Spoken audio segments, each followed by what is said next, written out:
Bonsoir, merci. Ça m'a fait très plaisir d'entendre parler de Noël Camara. Je fais partie d'une génération qui a plus entendu parler de Mère Teresa. C'est pas du tout la même démarche.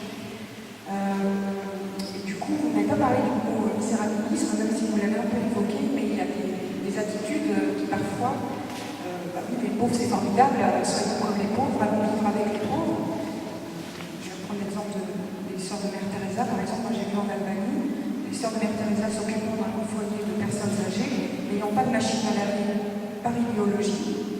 Et ça choquait énormément les gens, les pauvres, qui eux n'aspiraient qu'à avoir la machine à laver qui révolutionnait leur mode de vie. Quoi. Et donc, c'est pas tout à fait une question, là, c'est plus des constats. Et puis j'aime aussi envie de souligner qu'il y a aussi les points cœur, par exemple. On voit des jeunes qui vont avec beaucoup d'enthousiasme vivre parmi les pauvres dans les bidonvilles. Moi, je me pose quand même la question de la deuxième partie qui est propre à la théologie de la libération, c'est comment ces jeunes qui vont vivre avec les pauvres voir aussi dépassent un peu l'aspect vivre avec pour faire aussi faire adopter cette libération. Je ne sais pas si je suis très claire, mais voilà. Oui, je suis contente que vous évoquiez Mère Teresa parce que dans ma vie ancienne, quand j'étais jeune, j'étais à Calcutta dans son mémoire en 1979, juste avant qu'elle ait ce prix Nobel, c'était encore. Et j'avais le même malaise que vous par rapport à une mode de vie qui m'avait semblé pas très équilibrant, spirituellement discutable, je le dis vraiment. Voilà, c'est pour ça qu'effectivement, il peut y avoir une fascination pour les formes de souffrance qui serait propre à nous mettre plus proche en contact avec les pauvres. J'en suis pas convaincue. Sur une autre anthropologique, j'aurais pas mal de choses à dire là-dessus, mais c'est pas le sujet. Voilà. Alors quand on jeûne, il faut voir ce que ça donne, effectivement. On reconnaît l'arbre assez fluide. Je connais pas mal de jeunes pour qui c'est quand même c'est très formateur d'aller se frotter à des milieux quand même très, très démunis. Et c'est très formateur pour eux. Alors la question de savoir ce que ça donne pour ceux auprès de qui on va vivre du temps, c'est effectivement une question. Il y a autre chose avant, mais je commence. Merci en tout cas. Oui, j'ai apprécié votre manière d'apprécier la misère par rapport à l'exclusion. Parce qu'effectivement, l'exclusion, notamment sur les plans fondamentaux comme le travail, le logement, sont source de misère. Et on voit effectivement les gens là. Des exemples très précis, par exemple, les migrants qui arrivent, qui n'ont pas le droit de travailler, sont souvent des jeunes hommes, des jeunes femmes qui aspirent à travailler. Très grande souffrance pour eux de ne pas travailler. Donc, dans le monde de l'entreprise aussi, l'exclusion, par exemple, dans la dernière société où j'ai travaillé, il dirait malheur aux langues. Pardon ? Malheur aux langues. Ah, malheur aux langues. Par exemple. Alors ça, c'est un l'exclusion aussi, par exemple, dans certains quartiers, effectivement, on connaît bien ces quartiers où il y a 30-40% de chômeurs, beaucoup de migrants se retrouvent. Alors, je crois qu'il y a une notion intéressante qui est apparue assez récemment, notamment avec les associations qui portent le souci un peu des personnes en situation de handicap. Elles insistent beaucoup sur une société inclusive. Et je crois qu'effectivement, si le vivre ensemble aujourd'hui qui est menacé quand même par des 3 à 5 millions de chômeurs, comme on a de façon permanente, on va parler de la crise du logement qui est considérable aujourd'hui, il y a ce questionnement sur une société inclusive me semble quelque chose d'intéressant parce que c'est aussi au niveau de l'urbanisme, au niveau des entreprises, au niveau du logement, au niveau du handicap, etc. Ça veut dire qu'on garde en ligne de mire la construction d'une société humaine pour les humains, pour les personnes humaines. C'est vraiment, on revient à ça, c'est-à-dire que normalement, on met le travail, les loisirs, c'est pour les gens, c'est pour nous tous. Voilà. Et c'est ça qui est profondément blessé, depuis apparemment toujours, mais enfin, qui s'exprime de manière évidente grâce aux techniques maintenant qu'on connaît, ça prend des proportions énormes. Mais c'est ça qui semble être blessé, on a le sentiment que le fait de vivre n'est plus dans l'horizon, c'est-à-dire qu'on va faire du profit, on va faire de ceci, on va faire de la puissance, de la gloire, de tout ce qu'on oublie, de la technologiques, je ne sais quoi, mais on perd de vue que tout ça, normalement, c'est au service de notre vivre ensemble, et tous. Voilà. Et c'est ça qui nous rend heureux. Bon, enfin, s'il y a maintenant beaucoup qui n'ont pas expérimenté, et tant qu'ils n'ont pas expérimenté, ils ne voient pas l'intérêt des choses. Alors si nous sommes, nous, chrétiens, avec d'autres, capables d'offrir des lieux de relation et des manières d'envisager nos propres pauvretés, la pauvreté des gens avec lesquels on est en lien positivement, pour offrir des lieux d'expérimentation de ce que ça veut dire être humain ensemble, eh ben, on ne va pas perdre de temps, vous voyez. Et ça, ça se vit plus que ça se cause. Hélas, à moi de le dire, en plus, je suis paradoxal dans le monde. Il faudrait que les gens aient le mot vers eux, c'est pas là. Merci Marie-Christine, merci beaucoup.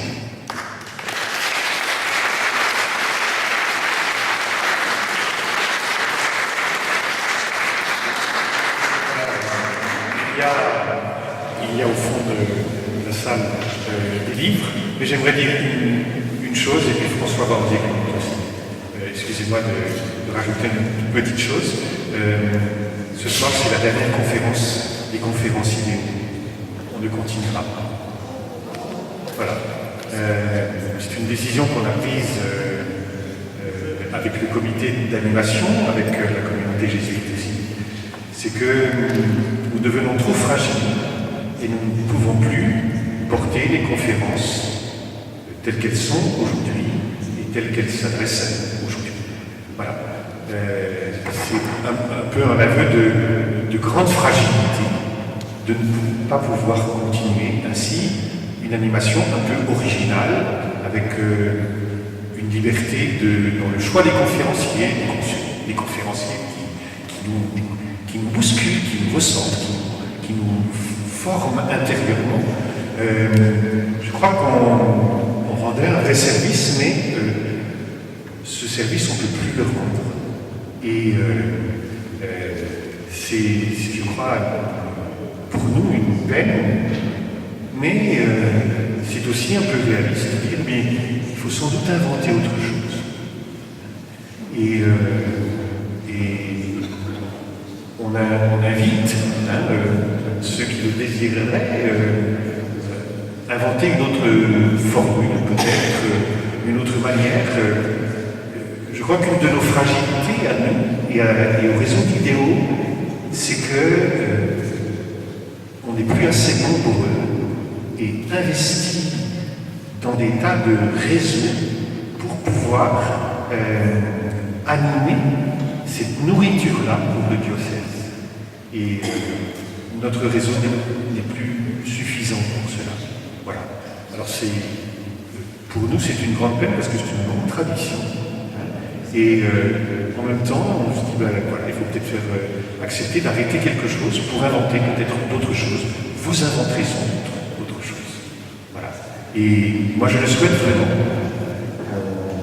Si d'ici la fin du mois d'avril, vous avez des idées, ou si vous désirez nous dire des choses, passez-nous un mail, écrivez-nous, claudecharvet.jésuite.com, 17 avenue de la Salamandre, dites.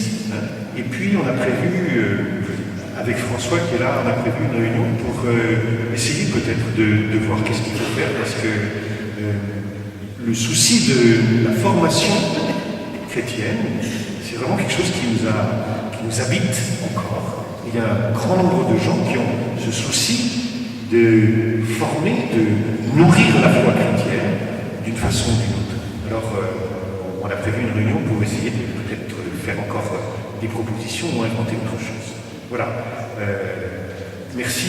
François, tu veux dire quelque chose ?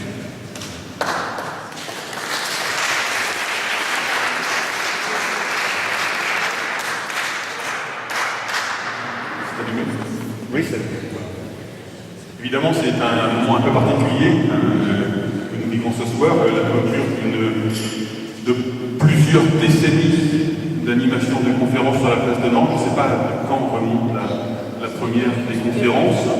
Moi, j'ai le souvenir d'avoir participé la première fois, c'était il y a 35 ans. En 79 ou 80, j'étais venu écouter, j'étais lycéen à ce moment-là. J'étais venu écouter Roger Garaudy.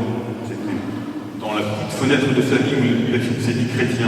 C'était moment de parole d'homme, appel au vivant. Ouais, il y a eu beaucoup de mouvements dans sa vie. Beaucoup de mouvements. À l'époque, les conférences jésuites étaient portées par un homme, moi je suis du Père Plein à ce moment-là. C'était rue du Gommier dans la chapelle Sainte-Anne, où la communauté jésuite était présente à ce moment-là, jusqu'au début des années 2000, des années 90. Et puis ensuite, il y a eu ce souci de la part des jésuites de s'associer la participation du diocèse et de ne pas penser tout seul les choses. Et à ce moment-là, avec le service de formation du diocèse, les jésuites ont continué ce beau chemin en étant plus présents encore à la tête du diocèse. Et puis il y a eu une équipe qui s'est mise en place aussi. Et c'est dans ces temps-là que c'est devenu idéaux. Voilà. Je dirais au début des années 2000, fin des années 90. Hein. Voilà, j'ai eu la joie de faire partie de cette équipe idéaux. C'était un grand animateur de ça. Voilà. Alors c'est vrai que ce projet était porté par les jésuites, par toi, Claude, in fine, à la fin, et par beaucoup d'autres. Ce projet ne sera pas porté de la même façon sans les jésuites. C'est évident. En même temps, notre diocèse, malgré ses pauvretés, n'est pas sans ressources. Et en particulier, on connaît ce lieu qui est le passage Sainte-Croix. Et donc, c'est symboliquement en ce lieu que nous nous retrouverons au mois de juin pour penser la façon de vivre les choses. Du flambeau, quand même, que je souhaite que nous puissions reprendre. Hein.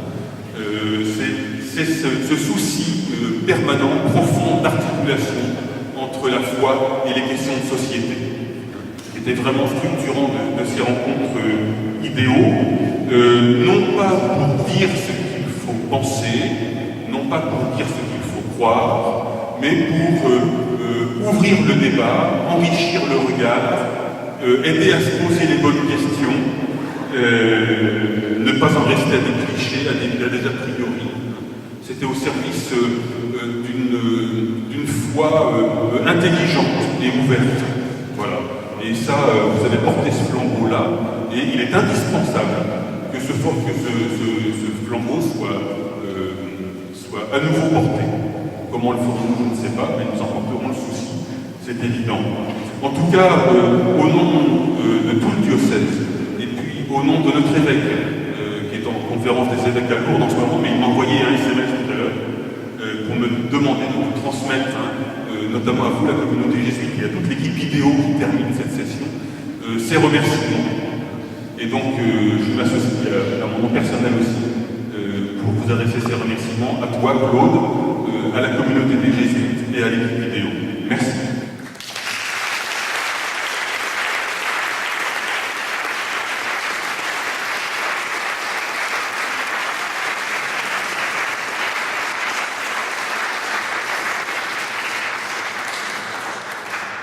Bonne soirée, rentrez bien, merci. Merci, je suis à votre disposition pour les livres. Il y a juste un petit détail qui va peut-être vous frapper sur les 2 premiers bouquins. Je suis encore présentée comme religieuse, parce que j'ai été dans une congrégation, et je suis toujours consacrée au Christ, mais je ne suis plus dans une congrégation, et donc j'ai l'immense honneur de faire partie des laïcs depuis.